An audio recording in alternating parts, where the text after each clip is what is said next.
I'm waiting for my kiddo at high school, so I just wanted to say that. So I was have a loved one that I visited in the hospital today, and it kind of reminded me of other things that came up. And one of those things is a couple years ago, I was looking for someone to be a partner with me in reading the Akashic records. I was looking outside of the normal people that I've been in contact with, and we've been studying together for a different influence and outside look. And so I would go to psychic fairs and I would go to wellness events and spend time with individuals and just see if there was a connection or if we meshed and there was some potential. And it was very interesting. I learned a lot. I had a great experience. Always taking notes, authentic, genuine. And then, so since something happened where it was kind of like I was know what I was looking for. I was kind of like open to my environment. I knew I was looking for something outside the box or someone and the experience.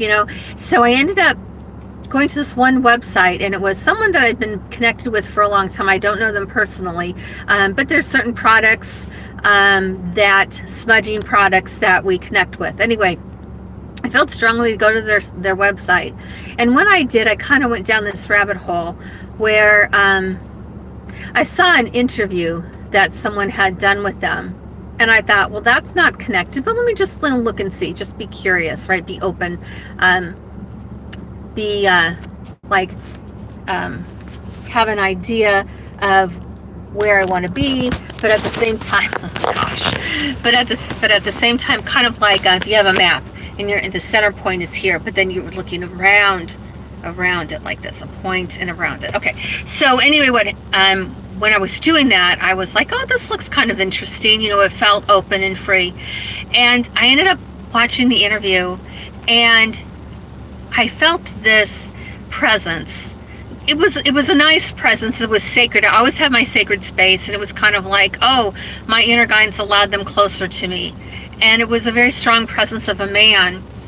And they really encouraged me to contact this person that had been interviewed. And I thought, well, that's very strange, because this person is in the UK.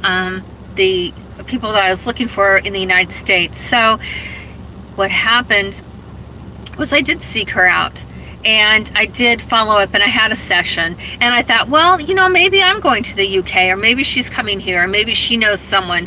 Who knows, right?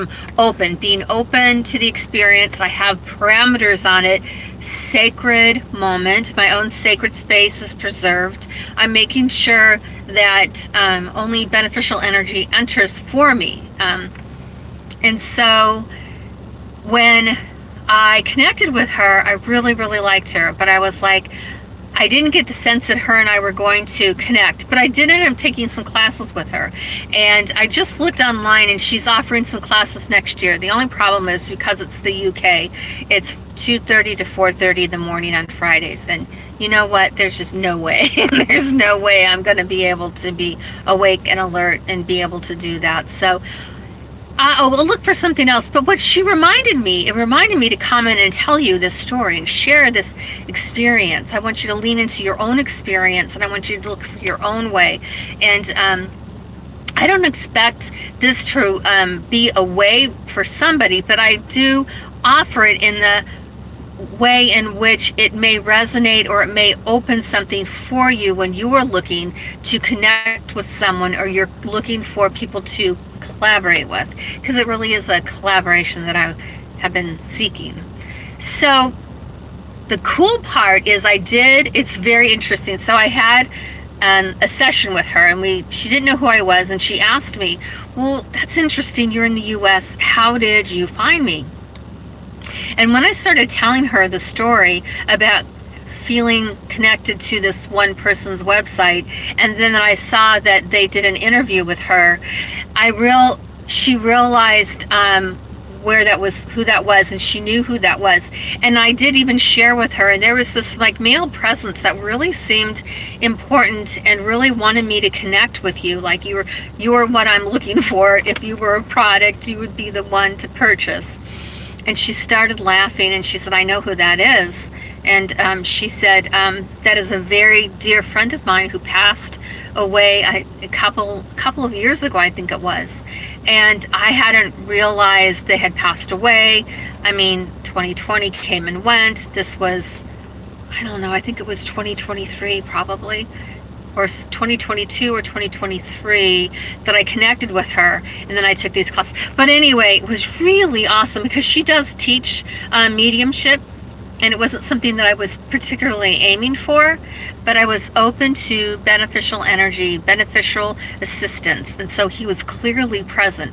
And I would have to say, I'm going to end this by saying, what's so, like, I have so many people that have passed into spirit, and it happened when in an early age for me, like in my 30s, between my 30s and 40s, I have like 23 truly spiritual teachers, light workers who did transition into spirit from different reasons, and that we've stayed connected.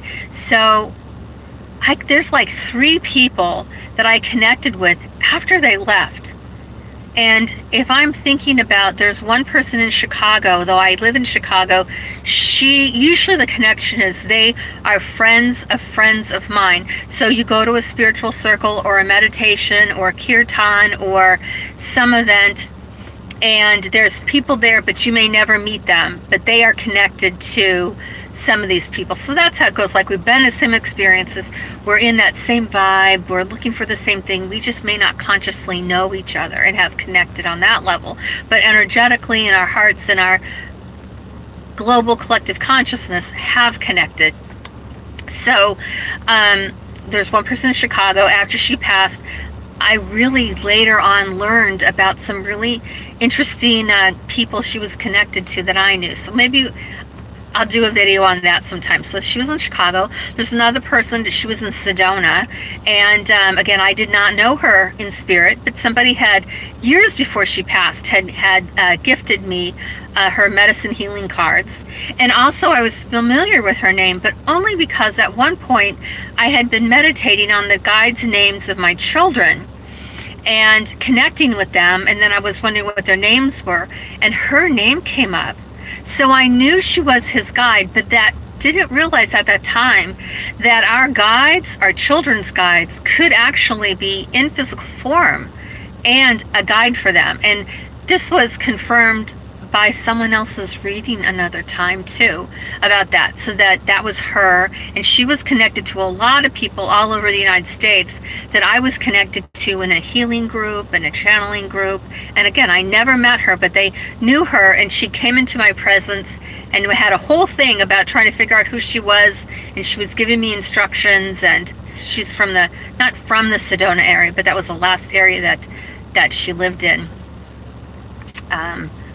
She came back a couple of years ago and connected me with some other people that are in my life that I didn't know knew her. And I had to go and say to them, did you know this person? And they're like, yeah, how'd you know? I'm like, because she was like really shaking my body until I said that. It was very strange. I didn't have that happen again either, but her I'm very connected to. The strangest one was probably, I went to a meditation group every week, and there was someone who's truly a psychic. That's what she did as a living, really wonderful person. I didn't know her personally. I had kind of a rocky connection with a leader of the group, but I went because it was close to my home and I really liked the people. But there was, I don't know why there was friction between me and the leader, but there just always was. It was not pleasant for me. So, but I was there, and this woman, they were talking about, even though, before I was there, I'll slow it down, before I came to that meditation group, somebody's husband had passed away, quickly. So 3 months prior to my getting there, he had passed away. So this is 3 months after. So they were going to do a healing meditation, and they were having a service for him. And I felt really uncomfortable, but I did approach the widow, and I asked her, I said, I just feel like I want to be there. Like, I want to be there for this ceremony for him, the service, and she's like, you never met him? Or I go, I know, I just, if you don't mind, I just want to ask your permission. I'm someone you don't know, if you're not comfortable. But she's like, no, if you feel guided, by all means. And again, she's somebody who does make her living as a psychic. It was still very confusing to me, but during this time I had this conversation was going on with, again, in my mind, with somebody who resonated with Buddhism, and of course I did resonate with Buddhism, and so there was a lot of information they gave, and actually I ended up writing out cards for their wife and for their daughters, and I had some jewelry and cards, and I wrote notes